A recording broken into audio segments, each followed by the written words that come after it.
저는 여기저기서 많은 리더분들 만나는데 세미나에서 얘기를 하다 보면요, 굉장히 비슷한 패턴의 이야기가 나올 때가 많습니다. 제가 요즘 직원들과 연관되어서 어떤 고민이 있으신가요? 물어보면요, 많은 경우 이런 얘기 많이 하세요. 직원들과 평소에 하는 뭐 이런 거 잡담 이런 건 괜찮은데 정식으로 둘이서 미팅을 할 때는 도대체 무슨 얘기를 해야 될지 잘 모르겠더라, 이런 얘기 나옵니다. 자, 그런 분들한테 제가 꼭 드리는 답은 얘기하려고 하기보다는요, 먼저 들으시면 좋을 것 같아요 라고 얘기하거든요. 자, 그러면 반드시 나오는 게 있습니다.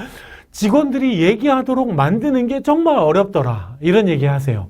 자, 그러면 질문을 하시면 좋을 것 같습니다. 이렇게 하거든요. 자, 그러면 대부분 질문을 도대체 뭘 해야 되냐, 어렵다라고 답변을 하십니다.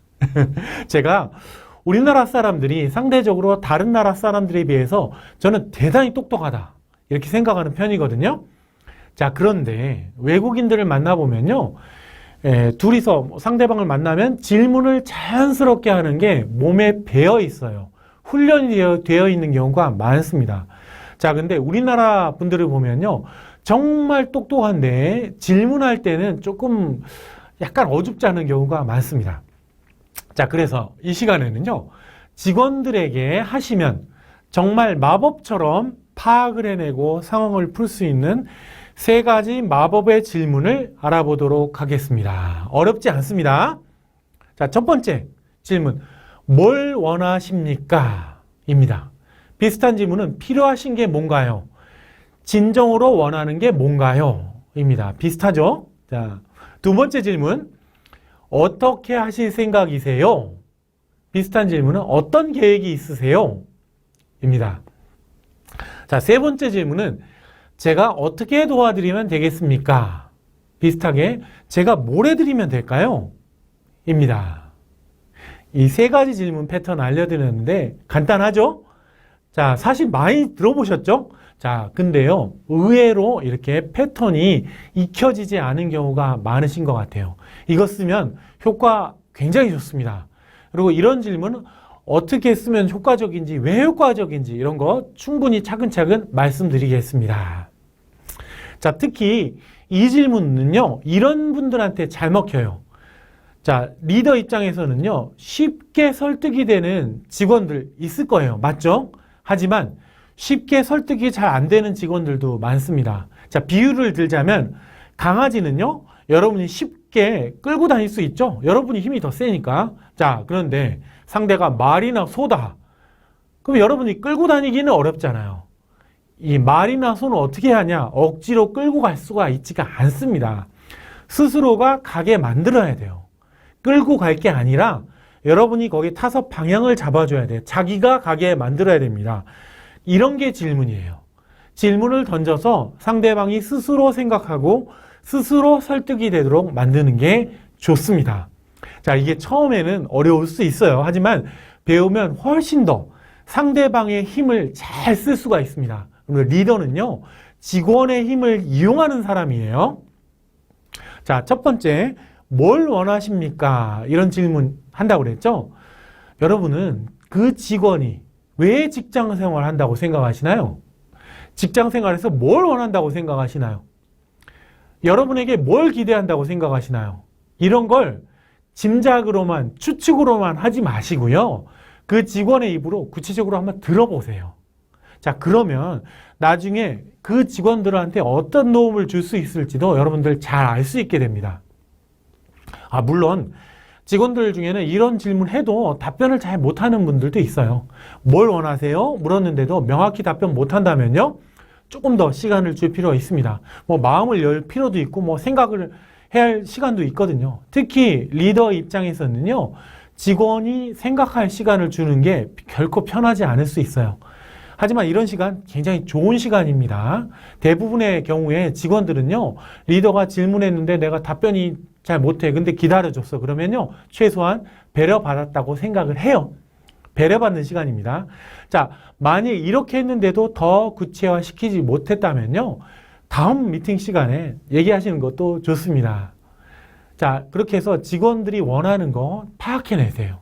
그러면 그 다음부터는 많이 쉬워집니다. 자, 두 번째 질문은요. 어떻게 하실 생각이세요? 어떻게 하시게요?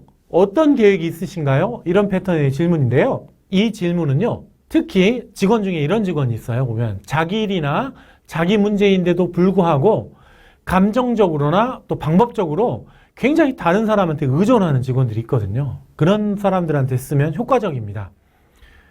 직원들이 막 구구절절 불평을 늘어놓고 막 이러면 리더가 딱 한마디 어떻게 하실 생각이세요? 어떻게 하시려고요?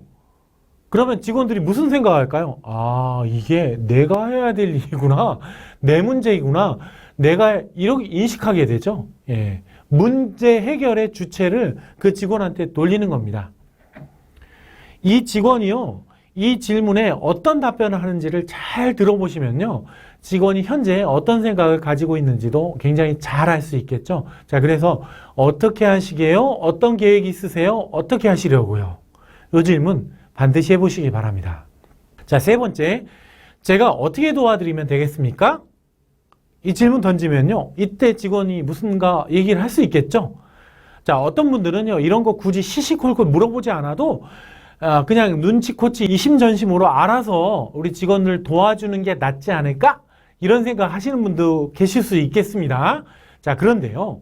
이런 걸 물어보지 않고 그냥 내가 알아서 도와주려고 한 거랑 제가 어떻게 도와드리면 좋을까요? 라고 구체적으로 물어서 상대방이 답변한 다음에 도와준 건 굉장히 달라져요. 왜? 직원들은요. 대부분 그냥 도와준 것보다 자기 입으로 우리 팀장님 또는 상사분이 이렇게 도와주셨으면 좋겠습니다. 라고 얘기한 부분에 대해서 도와준 것에 대해서 훨씬 더 고마워합니다. 도움받았다는 걸 확실히 알아요. 왜냐? 구체적으로 내가 필요하다고 한 부분에 대해서 정말 도움을 받았거든. 확실하거든. 이게요. 특히 젊은 세대로 가면 갈수록 훨씬 더 이런 경향이 좀 높습니다. 연령 높으신 분들은요, 그냥 눈치껏 알아서 해주는 걸 좋아할 수도 있지만요, 예, 젊은 분들은 좀 더 이런 경향이 좀 많습니다. 자, 이 시점에서 제가 언급을 안 할 수 없는 게 바로 돌려 말하는 습관입니다. 자, 어떤 분들은요, 말을 좀 이렇게 모호하게 하거나 좀 빙빙 돌려서 말하는 게 습관이 된 경우도 많거든요. 주변에도 그런 분들 좀 있으실 거예요. 왜 그런 것 같으세요? 자, 이유가 여러 가지가 있을 수 있어요. 자, 첫 번째는 쉽게 드러내놓고 표현하기 어려운 내용인 경우예요. 그럴 때는 누구라도 일부러라도 모호하게 표현할 수 있습니다. 예를 들어 월급이 불만이야. 근데 그거 직접적으로 얘기하기는 좀 부담되죠. 그러니까 돌려 말하는 거죠. 자, 두 번째, 언어 습관이 원래 그런 분일 수도 있어요. 그럼 돌려 말합니다. 흔히 고맥락 언어 습관이라고 부르는데요. 이 부분은 따로 자세히 다루겠습니다만 여기서는 이런 언어 습관 가진 분들도 꽤 많다는 거 이해하실 필요가 있습니다. 세 번째, 유아 심리를 가지신 분들이 좀 돌려서 모호하게 말하기가 쉽습니다. 여러분들 아기 때를 한번 생각해 보세요. 아기가 배가 고파요. 그러면 엄마 나 배고프니까 분유 100cc만 타주세요. 이러나요? 아니죠. 아기가 쉬를 해서 기저귀가 축축해 불편합니다. 그럼 엄마 나 기저귀가 촉촉해서 불편해 갈아주세요. 이런 식 구체적으로 표현은 안 그러죠. 그냥 응애 하고 울면 엄마가 와서 보고 알아서 어디가 불편한지 알아서 잘 해결해 주죠. 유아 때는요. 우리 모두 다 이런 세계에서 삽니다. 대충 표현해도 알아서 누군가 해결해줘요. 이게 당연한 겁니다. 자, 그런데요. 성장을 하면서 점점 달라지죠. 내가 도대체 뭐가 불편한지, 내가 원하는 게 뭔지를 정확히 표현합니다. 그렇죠? 자, 그런데 정도의 차이는 다 있지만 대부분의 사람들이 어느 정도는 유아 심리를 가지고 있습니다. 그래서 그냥 귀찮아. 그냥 구체적으로 이야기하지 않고 대충 돌려서 말해놓고 상대방이 알아서 해결해 주길 기다립니다. 이런 성향이 조금 강하신 분들 역시 이렇게 돌려서 말하기 쉽습니다. 자, 이렇게 원인은 다양하지만 돌려서 말하는 사람을 만났다? 어떻게 하는 게 좋을까요? 자, 바로 이럴 때 오늘 말씀드린 세 가지 질문이 마법처럼 도움이 됩니다. 먼저, 뭘 원하십니까? 라고 묻는 거죠. 자, 이럴 때에는요, 조금이라도 빈정되는 듯한 투로 하면 역효과가 날 수 있으니까 진심으로 정중하게 물어봐야 돼요. 님이 원하시는 게 정확히 뭔가요? 물어보세요. 그러면요, 모호하게 얘기하고 나서 소통이 안 되었다, 불평하고 변명 이러지 않습니다. 자기가 얘기를 못한 거잖아. 그죠? 자, 두 번째, 어떻게 하실 생각이세요? 묻는 거예요. 그러면 이게 내 책임이구나. 내가 해야 될 일이구나. 이런 생각이죠. 세 번째, 내가 어떻게 도와드리면 되겠습니까? 라고 묻는 겁니다. 이해가셨죠? 여기서 답변 못하면 자기 잘못이에요. 이해가셨죠? 자, 제가 딸만 셋이 있는데요. 딸들이 키울 때 이 질문 자주 썼습니다. 딸이 와서 막 징징대, 뭐라 그러면 원하는 게 뭐니? 넌 어떻게 할 생각인데? 아빠가 어떻게 도와주면 되겠니? 묻는 거죠. 자, 그러면요. 아이 입장에서도요. 계속 모호하게 징징대기 쉽지가 않아요. 이해 가시죠? 저는 직원들한테도 이 질문 굉장히 자주 씁니다. 과장님이 기대하는 건 뭔가요? 원하는 거 얘기 좀 해보세요. 어떻게 하실 생각이세요? 제가 어떻게 도와드리면 될까요? 이해 가시죠? 예. 자, 물론 다른 질문법도 많이 있지만요. 이 세 가지 질문이 뼈대라고 생각하시면 됩니다.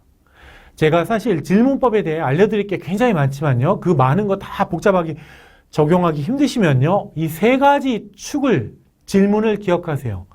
뭘 원하세요? 어떻게 하실 생각이세요? 제가 어떻게 도와드리면 될까요? 이 세 가지 질문을 축으로 직원의 생각을 충분히 듣고 나서 직원이 원하는 거, 또 여러분들이 줄 수 있는 걸 잘 연결하려고 하세요. 섣불리 내 논리를 가지고 내가 일방적으로 얘기하고 설득하고 그러지 마세요. 끌고 가려고 하지 마세요. 그거는 강아지한테나 먹혀요. 말이나 소처럼 힘이 센 상대한테는 잘 안 먹힙니다.